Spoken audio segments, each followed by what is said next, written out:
The film opens with Elizabeth Kendall visiting Ted Bundy, who has been in prison 1989. We are then taken back 20 years to 1969 at a bar where Ted and Elizabeth met. Ted admitted to falling in love at first sight. After that, Ted drove Elizabeth home. Elizabeth confessed that she was a widow with a child. Unlike most American men who would leave after knowing that, Ted did the opposite. He entered the house and stayed overnight. The next morning, Ted was no longer beside Elizabeth, and her child was also missing. It turned out that Ted had already taken on the role of a father and husband by feeding her child and preparing breakfast for Elizabeth. Eventually, they lived together for 5 years.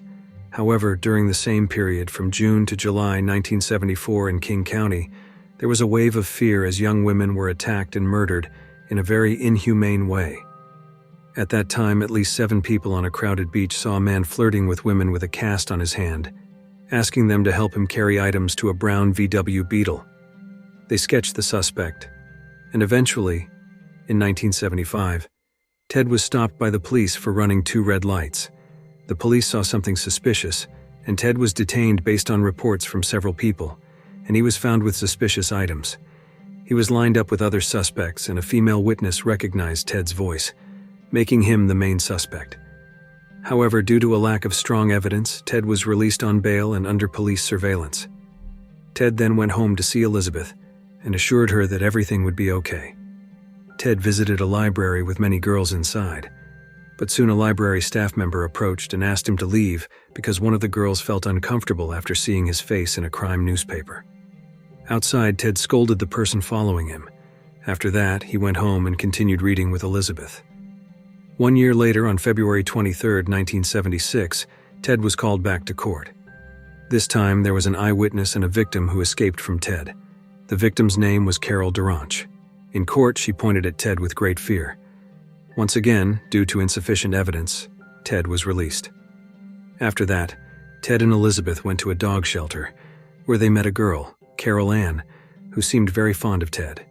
However, the dog there barked at Ted, seemingly disliking him. Ted stared at the dog, which became very frightened by Ted's gaze. When they got home, they enjoyed themselves again. Ted continued with the trial, and the judge declared Ted Bundy guilty of aggravated kidnapping without a doubt. Ted was then sent to Utah State Prison, awaiting the next trial. On March 1, 1976, Ted was in prison. Meanwhile, Elizabeth, working as a secretary, received a call from Detective Mike Fisher, who tried to get information from Elizabeth, but she provided nothing. In prison, Mike Fisher approached Ted and successfully deceived him this time. Ted lied about never going to Colorado. However, his car's fuel purchase records proved that Ted Bundy had indeed been to Colorado. This caused John, Ted Bundy's lawyer, to resign. In 1977, Ted Bundy was transferred to a Colorado prison for the murder he committed in that city, which also deepened Elizabeth's depression. After that, Ted started the trial there, and during a break he contacted Elizabeth, assuring her not to give up on him. Ted also read a book which tells the story of a man wrongly convicted of a major crime. He was innocent and spent years trying to escape from prison. The trial continued, and this time Ted Bundy was held accountable for the murder of Karen Campbell, who disappeared from a well-lit corridor in a hotel in Aspen. A month later, her body was found in a snowdrift. Ted Bundy was found guilty. At that time, Ted saw an opportunity to escape from the place where he was on the phone with Elizabeth. In prison, Ted practiced jumping from heights and was interviewed by several media outlets. He kept asserting his innocence. Until the next trial day, during a break, Ted Bundy seized the opportunity. He pretended to call Elizabeth, and when the police were careless, Ted Bundy jumped from the 2nd floor of the building, from a height that would be too high for most people. Ted ran through the streets of Aspen, changed his clothes, and then calmly walked until, after a 6-day search, Ted Bundy was found again. As a result, he was given an initial sentence with a threat of 90 years in prison. Elizabeth was visibly very frustrated and stressed during her visit. She gave Ted a drawing of a shark from Mali, and Elizabeth then kept a photo and memories with Ted. And also, Elizabeth's boss tried to get close to her. In prison, Ted, afraid of losing Elizabeth, looked for another way to escape. He noticed a small metal bar and started drilling a hole in the prison roof until he eventually escaped again. From the latest information, he escaped through an air vent, stole a guard's clothes, and calmly walked out of the prison. At that time, Detective Mike Fisher came up to Elizabeth and gave her something. 2 weeks later, Ted Bundy was captured again. He went to a gathering and flirted with 2 girls there, and they became his next victims.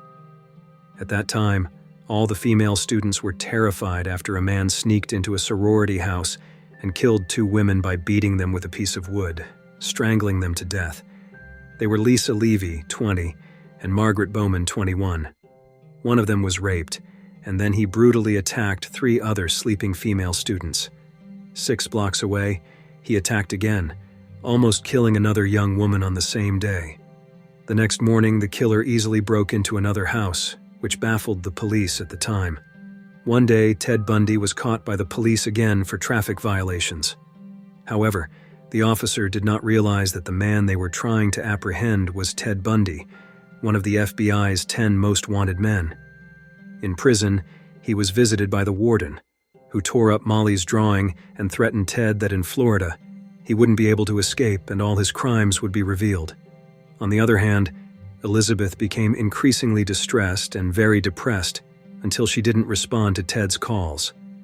Because of that, Ted contacted another girl, Carol Ann. Ted regained his spirit, and Elizabeth at home started to open her heart again to a man, her boss, Jerry Thompson. Now Ted Bundy had a new lawyer named Dan.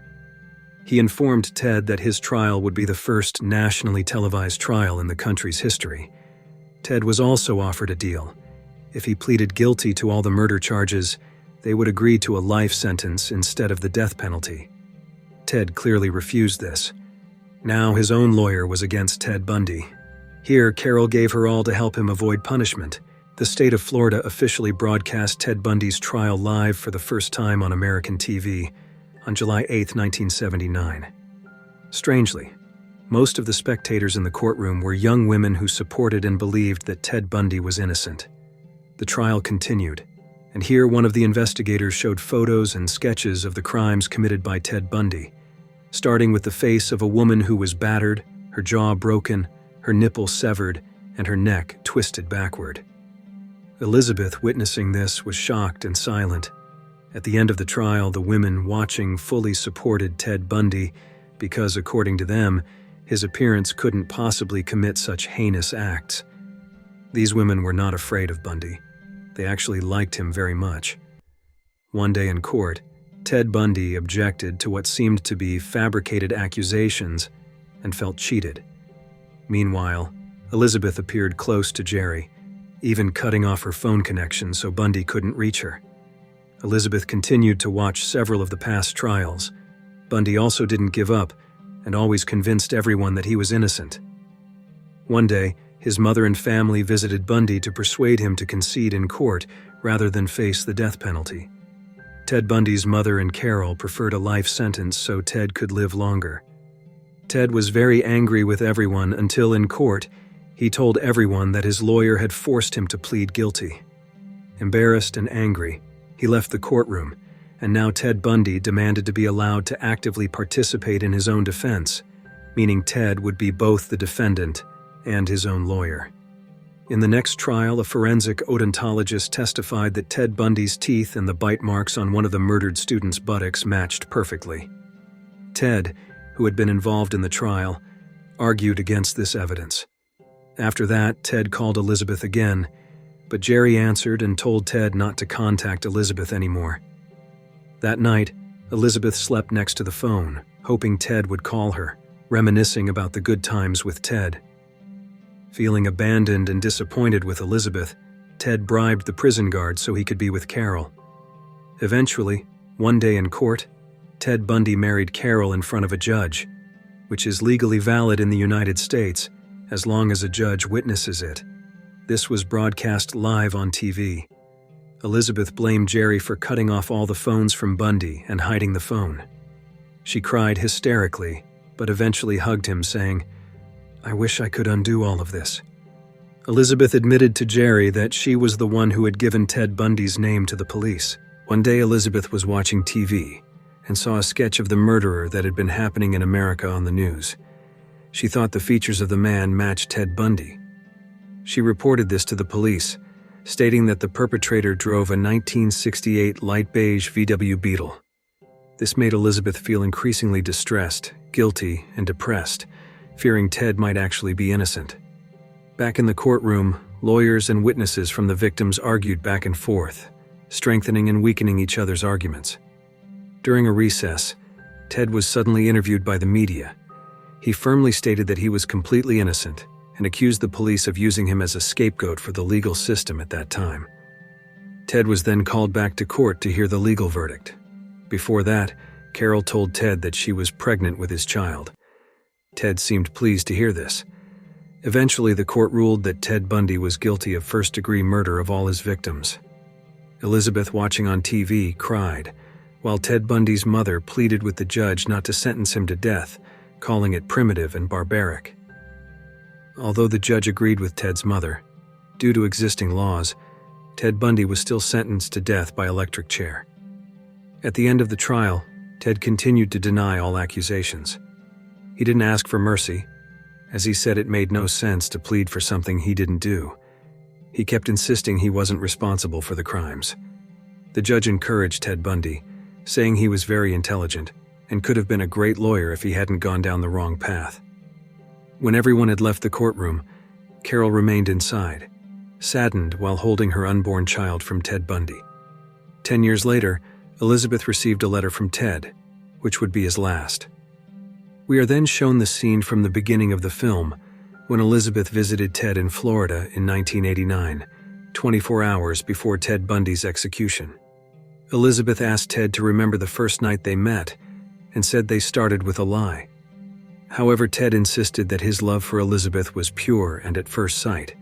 Elizabeth wanted to hear the truth from Ted, revealing her biggest secret, that she was the one who had given Ted Bundy's name to the police. Elizabeth felt responsible for all the things Ted had gone through and for making him a suspect. Elizabeth asked for clarity and pressured Ted to confess all his deeds, but Ted denied it, claiming he was not guilty and not a murderer. Elizabeth pleaded with Ted to be honest. Then she brought out a document she had kept for 10 years and only dared to open that day. What happened? It turned out to be a photo of one of Ted Bundy's victims. She showed the photo to Ted, but Ted still denied it. Elizabeth pleaded while crying. At the moment Ted met a woman, he struck her and sawed her. On January 24, 1989, a day before his execution, Ted confessed to more than 30 murders. Experts believe the actual number is higher than that. The film ends. If you like this video, don't forget to subscribe, because by subscribing you have supported me to make better videos. See you in the next video.